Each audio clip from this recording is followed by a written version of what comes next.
Hello everybody. So let's talk about articulation for just a minute. So articulation is a real important thing with everything you play, whether it be percussion, piano is articulate, woodwind instruments, brass instruments. You even articulate when you pronounce words. So it's an important thing. Today's lesson is going to be a focus on playing wind instruments and how you incorporate articulation, a fancy word for tonguing in the case that we're going to be doing today. So you have to, one of the things that I've used for years and years to help students to visualize what they need to do to articulate in their music has to do with the water sprinkler outside. So if you have the water hose on full blast, right, if the water hose is on, it just sprays like your air. See, I'm going to apply it and then show you how you're going to think about air. But first we're talking about water.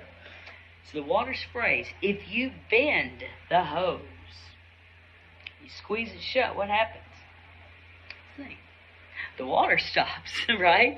And until you let go, and then it goes again, right? So if you bend it, it's going to stop. If you have it open, it's going to flow, right? So with your air, if you can kind of visualize that kind of thing, that is one of the reasons that posture is so important when you articulate, when you play an instrument. Posture affects everything. It affects your air intake. It affects your tone, which also could be good or bad. Posture can affect, in a positive or negative way, your tuning with your playing your instrument. Posture, if your head is in correct posture, that's like shutting that water hose off, right? So you want to make sure everything is correct, because if your tuning or your tone and your posture also affects the visual look of your playing, all of that can affect your rating if you're at a contest in a negative way, or if you're sitting correctly, it will affect it in a positive way. I'll tell you, it can go either way for you. So right now, since I have a clarinet case in front of me, we're going to talk about articulation. And I'll use the clarinet as an example, clarinet mouthpiece and barrel, rather. So,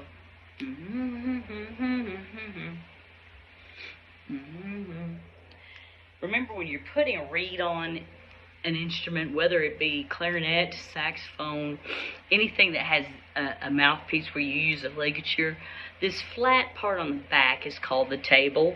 Just telling you. Oboes don't have the table because they have a double reed.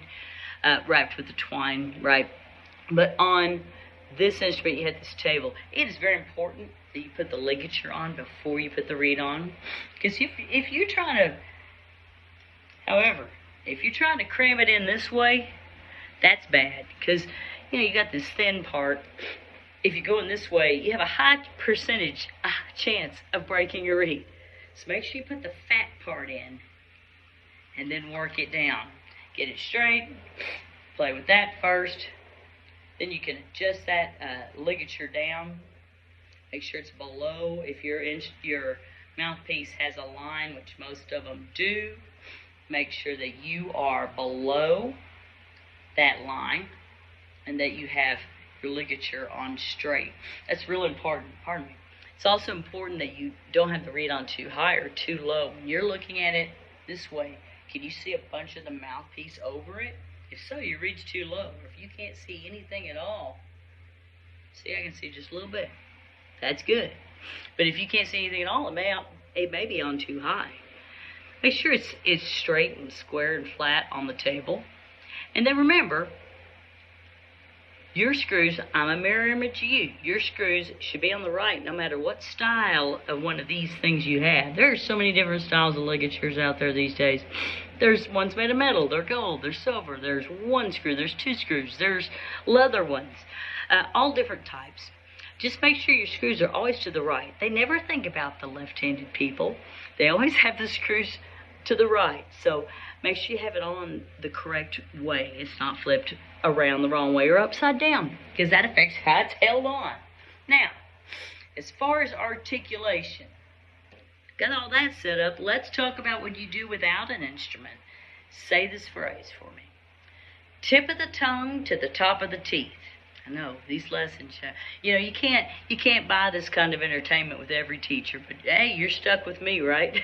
The old band director who's going to tell you everything your band director's going to tell you, and they're going to tell you like they think it's something brand new.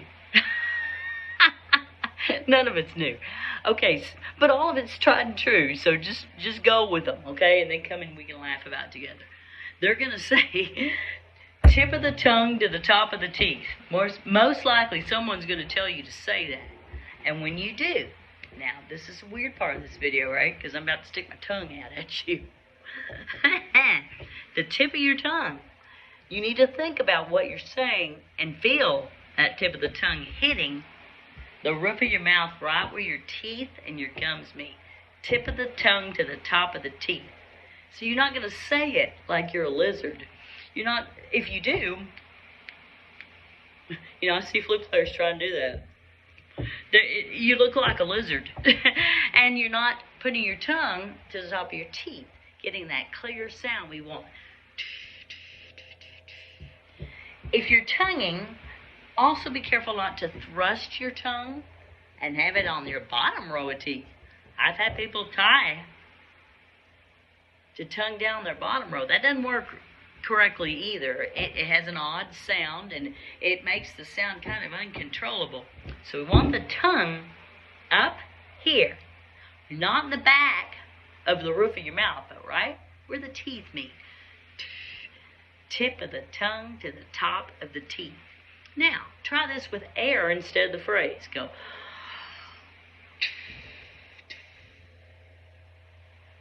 Try it again. Remember our breathing exercises if you watched that video. If not, you can always go back. We're going to breathe in for 4. Let's try to breathe in for 4 and tongue 4 notes. I'm not going to reset in between each one. That's not articulation. That's like resetting your embouchure. And you'll get very tired very quickly playing that way. So we want to keep up our endurance. You can hear, if you listen very carefully, you can hear more than one note with my tongue in the air, even without the mouthpiece. I did all that in one breath. Now, you don't have to do that much right now in one breath. Let's just try for 3 notes. Ready? 1 stream of air and 3 tas.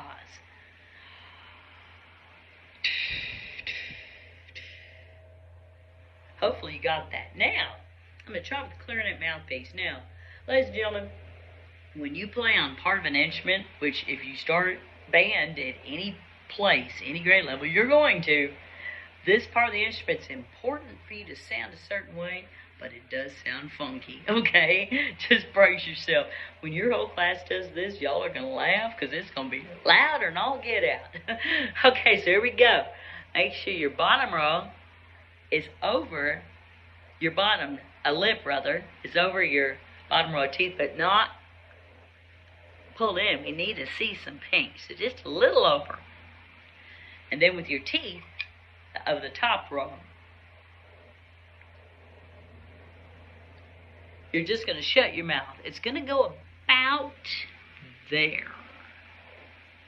We don't want to be too far to the end, because then you'll be shutting it shut and nothing will come out. We don't want to be way down here, or there's too much open. You're going to get a loud sound that's undescribable. It's going to be loud enough. Oh, here, So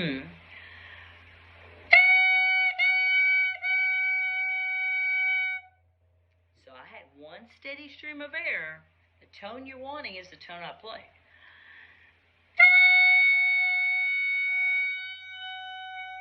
Look. I have a little bit of pink. I don't have very wide lips, okay? And don't worry about my son, being in the sun too much. Just look at this for me. And not like that. Like Grandpa without his teeth. My grandpa. Yeah, well, that's another story. So, here.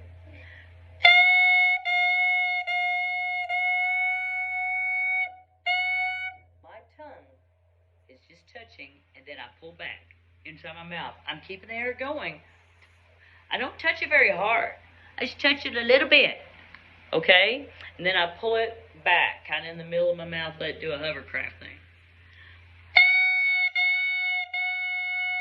That's going to take a lot of practice. Happy practicing, and I can't wait to hear you on whatever instrument you're playing. Brass mouthpiece, we'll do another lesson on that. All right, have a good day.